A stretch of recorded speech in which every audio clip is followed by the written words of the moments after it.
Hello বন্ধুরা, আসসালামু আলাইকুম। কেমন আছেন আপনারা সবাই? আশা করি ভালো আছেন, সুস্থ আছেন। নতুন দিনে নতুন আর একটি ভিডিও নিয়ে হাজির হলাম আপনাদের মাঝে, আমার দৈনন্দিন জীবনের ভালো লাগাগুলো। তো আমি সারাদিনে যেটা করি সেটাই তো আপনাদের সাথে শেয়ার করব। এই যে সকালবেলা আজকের ওয়েদারটা দেখালাম। তো আজকে আর কি সারা রাত কালকে না সারা রাত বৃষ্টি হয়েছে, ভালোই বৃষ্টি হয়েছে। তো আজকে আর কি সকাল থেকে মানে ওয়েদারটা আর কি থমথমে হয়ে আছে, রাতে বৃষ্টি হয়েছে। তো এখন আর কি ভাবলাম যে আজকে রোজ বৃহস্পতিবার, তো ভাবলাম যে ইলমার বাবা গতকালকে এসেছে বিকালের দিকে। তো যেহেতু পূজার বন্ধ আছে সেজন্য, আর ম্যাচে আর কি বন্ধ হয়ে গেছে খাওয়া দাওয়ার আর কি, সেই জন্য বাসায় চলে আসলো। আর বগুড়া থেকে তো দিনাজপুর বেশি দূরের পথ না। তো ইলমার বাবা গতকালকে বিকেলে আসছে, তো ভাবলাম যে সকালবেলা ওই যে হাঁসের ডিম ফ্রিজে আছে, ইলমার বাবা হাঁসের ডিম খায়। তাছাড়া আমার দুই মেয়ে ততটা খায় না। ইলমা একটু যদিও খায়ও কিন্তু সেরকম খায় না। ইমানি তো টোটাল হাঁসের ডিমের গন্ধটাও সহ্য করতে পারে না। তো ইলমার বাবা আসছে সকালবেলা, সেজন্য ভাবলাম যে হাঁসের ডিম সিদ্ধ করি, ওকে দেই। তো হাঁসের ডিম সিদ্ধ দিলাম, আর মানে আমার জন্য আর ওর জন্য আর দুই মেয়ের জন্য দেশি মুরগির ডিম সিদ্ধ বসিয়ে দিলাম। তো সেটা হয়ে গেল। তারপরে কিন্তু আমি একটু ভাবলাম যে সেমাই রান্না করি। ইলমার বাবা আবার দুধ সেমাইটা পছন্দ করে, দুধ দিয়ে যদি একটু সেমাই রান্না করা যায়। তো গতকালকে দুধ ফুটিয়ে নিয়েছিলাম, মেয়েরা সন্ধ্যাবেলা খেয়েছে। তো অবশিষ্টটা রয়ে গেছে, 1 লিটার দুধ ফুটিয়েছিলাম। তো হাফ লিটারের মতো খাওয়া হয়েছে, আর হাফ লিটার দুধ রয়ে গেছে ফ্রিজে। তো সেটা দিয়ে ভাবলাম যে তাহলে সকালবেলা একটু সেমাই রান্না করে আর রুটি বানাই। আর ডিম সিদ্ধ করে ইলমার বাবাকে অলরেডি দিয়ে দিলাম, ও খাচ্ছিল। ছুটিতে আসলে হবে কি, যারা আর কি ফার্মাসিউটিক্যালে জব করে তাদের ছুটি বলতে কোনো ছুটি নাই। ছুটিতে তারা থাকলেও হয় কি, তাদের কিন্তু বাসায় এসেও মানে ছুটির নামের ছুটি, কিন্তু তাদের কোনো ছুটি নেই। মানে সারাক্ষণ কাজ করতে হয় মোবাইলে আর কি। তো যাই হোক, ও মানে সকালে উঠেই কিন্তু ডিম সিদ্ধ করে দিলাম, খেয়ে নিল। তারপরে কিন্তু ও মোবাইলে কাজ করতেছে কলিগদের সাথে, মার্কেটে আর কি কলিগরা কাজ করতেছে মার্কেটে আর কি, কলিগদের সাথে কথা বলতেছিল। তো এই যে তারপরে কিন্তু এই যে ওর বাবাকে দিয়ে ডিম সিদ্ধ করে দিলাম ছিলে। আর ইলমা তো আবার ডিম ছিলার জন্য খুব ওস্তাদ। ও কিন্তু সিদ্ধ ডিমটা কুট কুট করে আর কি খুব সুন্দর করে ছেলে আর কি, ও খুব পছন্দ করে সিদ্ধ ডিম ছেলা। তো ও ছিলে নিল। তারপরে ডিম সিদ্ধগুলো আর কি ছিলে টেবিলে ও দিলাম, সবাই খেয়ে নিল আগে। আর এই যে সকালবেলা আর কি নাস্তার জন্য রুটি বানাবো, তো আটা ছিল না। তো ইলমার বাবা আর কি পাড়ার দোকান থেকে 3 কেজি আর কি প্যাকেটের আটা নিয়ে আসলো। তা আমি ওকে আবার বললাম যে প্যাকেটের আটা নিয়ে আসছে কেন, প্যাকেটের আটা 55 টাকা কেজি, খোলা আটা 40 টাকা করে, 42 টাকা। তো বলছে যে দোকানদার নাকি বলেছে, এখন দোকানদারগুলো মানে ভাওতাবাজি, ওরা বলেছে খোলা আটা নাকি ভালো না, প্যাকেটের আটা ভালো।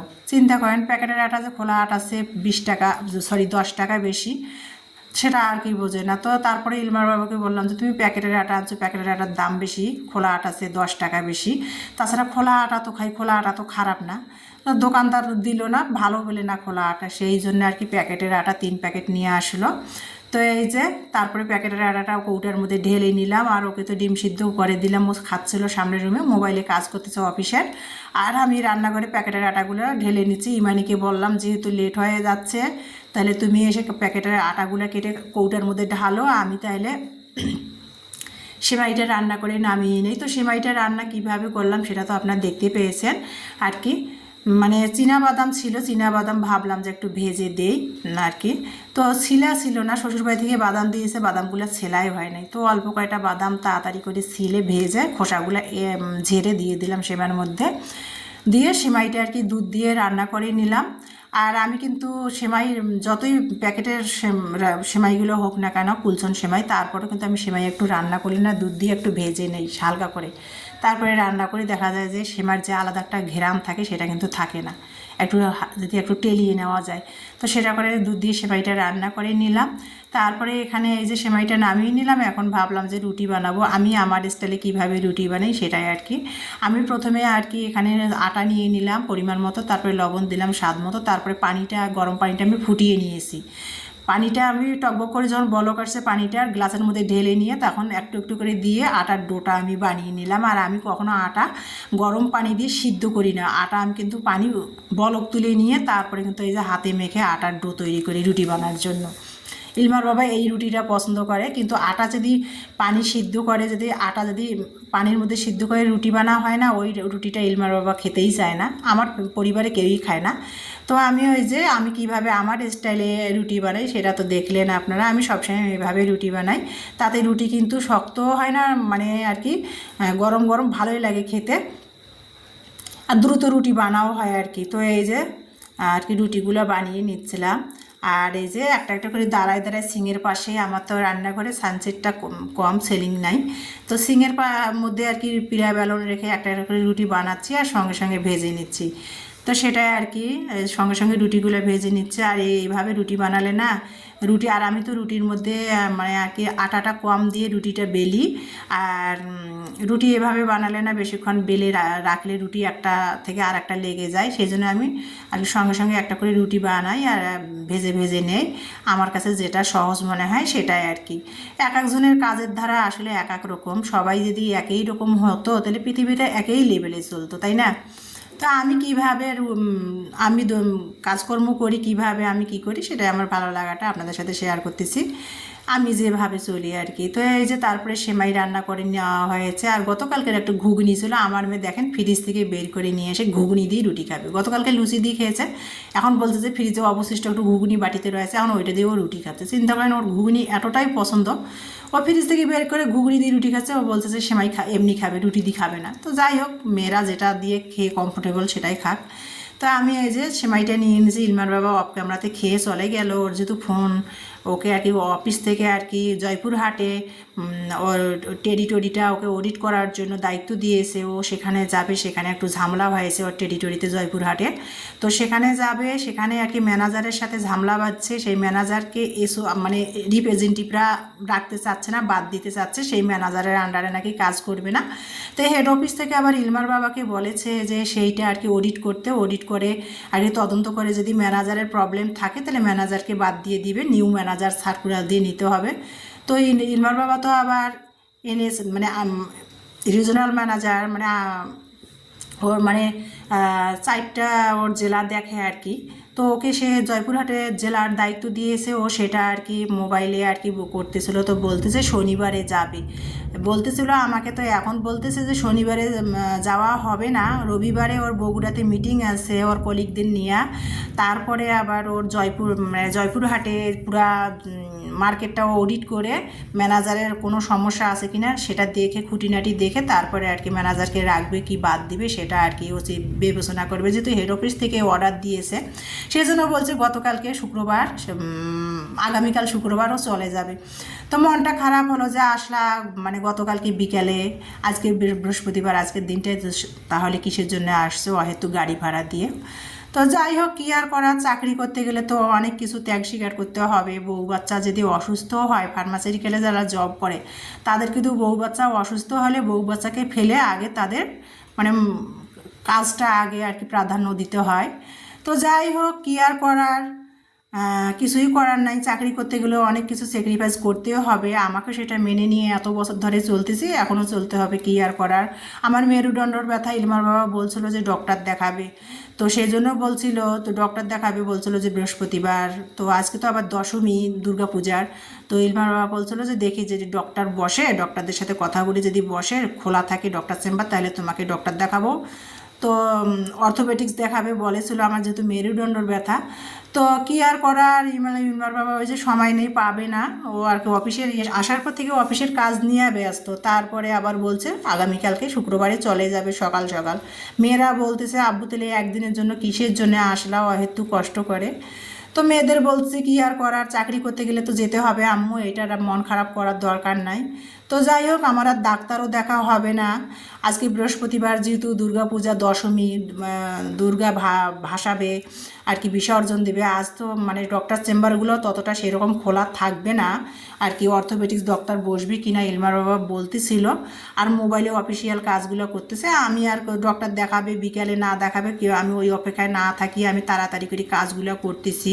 আমরা 3 মামে যদি একটু লেট হয় 3টা বাজে দুপুরের খাবার তাও সমস্যা নাই, যেহেতু ও আসছে তা টাইম মতো তো দুপুরে খাবারটা দিতে হবে টেবিলে। তো সেই জন্য আর কি ভাবলাম যে পাটের শাক রান্না করি। আর পাটের শাকটা রান্না করার জন্য পাড়ার দোকান থেকে কিন্তু পাটের শাক নিয়ে আসছে। ও যেহেতু শাক সবজিটা পছন্দ করে নিয়ে আসলাম, আমি 1 মুঠা পাটের শাক আনলাম 10 টাকা দিয়ে। এনে কেটে বেছে নিলাম। গতকালকে ইলমার বাবা একটু বাইরে বের হয়েছিল, মানে এটিএম থেকে আর কি টাকা তোলার জন্য। তো আসার সময় কচুরমুখী নিয়ে আসছে। আমি তো কচুরমুখী কিনিই না, কারণ ইলমার অ্যালার্জির প্রবলেম, সেই জন্য। তো ইলমার বাবা না জেনে নিয়ে আসছে, তো কী আর করার, এই আজ কচুরমুখী দিয়ে আমি আর কি ভাবলাম আজকে তেলাপিয়া মাছ রান্না করব আর পাটের শাক ভাজি করবো। ইলমার বাবা তো শাক সবজিটা খুবই পছন্দ করে, তো সেটা ভাজি করব। আর একটু ভাবলাম যে গতকালকে যে লাউ রান্না করেছিলাম না, লাউটা খুবই 40 টাকা দিয়ে একটা লাউ কিনছিলাম, লাউটা কিন্তু খুবই তরতাজা ছিল আর এত সুন্দর টাটকা ছিল লাউটা। সেই জন্য লাউয়ের খোসাগুলো আমি ফেলি নাই, লাউয়ের খোসাগুলো ভর্তা বানালাম না। তো ভাবলাম যে লাউয়ের খোসাগুলো আমি লোট্টা মাছের শুটকি দিয়ে ভাজি করব। ইলমাকে কচুর তরকারিটা দিব না, ও পাটের শাক ভাজি একটা ডিম ভেজে দিব, আর লাউয়ের খোসা শুটকি দিয়ে লোট্টা মাছের শুটকি দিয়ে ভাজি করব, শুটকি আলু দিয়ে, সেটা দিয়ে ইলমা ভাত খাবে। ইলমার তো আবার শুটকি খুবই পছন্দ। তো যাই হোক, সেটাই করবো আজকে দুপুরের আয়োজন। তো এই যে পাটের শাকটা ভাজি করে নিয়ে নিলাম। আর রাইস কুকারে কিন্তু অলরেডি আর কি গ্যাসের চুলায় ভাত বসিয়ে দিয়েছি, কারণ আমার রাইস কুকারের মেশিনটা না খুব স্লো হয়ে গেছে, তাড়াতাড়ি রাইস কুকারে ভাত দিলে হয় না। সেজন্য ভাবলাম লেট হয়ে যাবে রাইস কুকারে, কখন ভাত হবে না হবে, সেই জন্য ভাবলাম যে গ্যাসের চুলায় ভাতও রান্না করে নেই। তো রাইস কুকারের পাতিলে করে গ্যাসের চুলায় ভাতও বসিয়ে দিয়েছি, পাটের শাকটা ভাজি করে নিলাম। আর কচুর মুখিটা কিন্তু আমার মেয়ে ছুলে দিল, যেহেতু লেট হয়ে যাচ্ছে বসে বসে ছুলে দিল। তো কচুর মুখিটা কিন্তু আমি ভাপিয়ে নিয়েছি। কচুর মুখি কিন্তু রান্না করতে গেলে আগে একটু ভাপিয়ে নিতে হয়, না হলে কচুর মুখির যে একটা লোট লোট থাকে না, সেটা কিন্তু খেলে বুক যেতে ধরে আর কি, তা সমস্যা হয়, কাশি হয়। আমার মা তো সবসময় এভাবে আমাকে শিখাইছে, কচুরমুখী রান্না করার আগে একটু ভাপিয়ে নিতে হয়। ওর যে লোটটা গায়ের বিজিলটা থাকে সেটা আর কি ভাপিয়ে নিলে আর কি বিজিলটা থাকে না।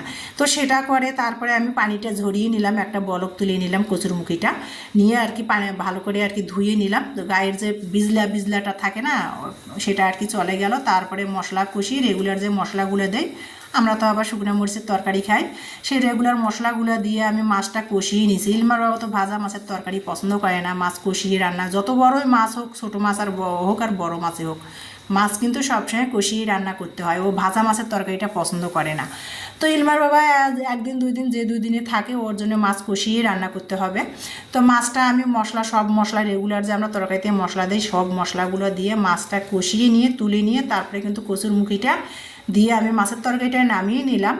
আর নামানোর আগে প্রতিদিনের মতো একটু ভাজা জিরার গুঁড়া দিয়ে মাছের তরকারিটা নামিয়ে নিলাম। তারপরে এখানে আমি ওই যে লাউয়ের খোসা, গতকালকে লাউ রান্না করছে, খোসাটা ছিল বললাম যে, সেটা আর কি কেটে আর কি সাথে একটা আলু কেটে কুচাই দিয়েছে, লাউয়ের খোসাটা আলুই কুচি করে নিয়ে ধুয়ে এখন রান্না করতে চলে আসলাম। শুটকি ভেজে একটু টেলিয়ে নিয়েছি, কড়াইয়ের মধ্যে টেলিয়ে নিয়ে গরম পানি দিয়ে শুটকিটা ধুয়ে নিলাম, নিয়ে তারপরে কিন্তু চুলার মধ্যে প্যান বসাই দিয়ে তেল দিয়ে দিলাম, সরিষার তেল।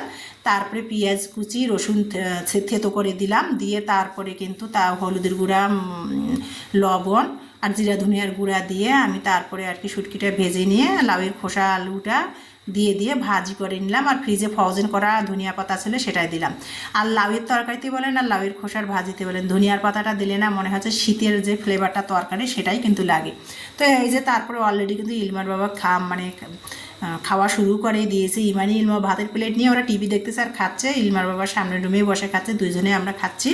তো এই যে ইলমার বাবাকে খেতে দিয়েছে, ও অলরেডি নিয়ে এসে এই যে আজকে দুপুরের খাবার। আমি তো আবার লেবু লাভার, লেবুর খোসা আমার এতটাই সবুজ যদি তরতাজা লেবু হয়, লেবুর খোসাটা আমি পুরাটাই খাই, লেবুর রস প্লাস খোসাটা।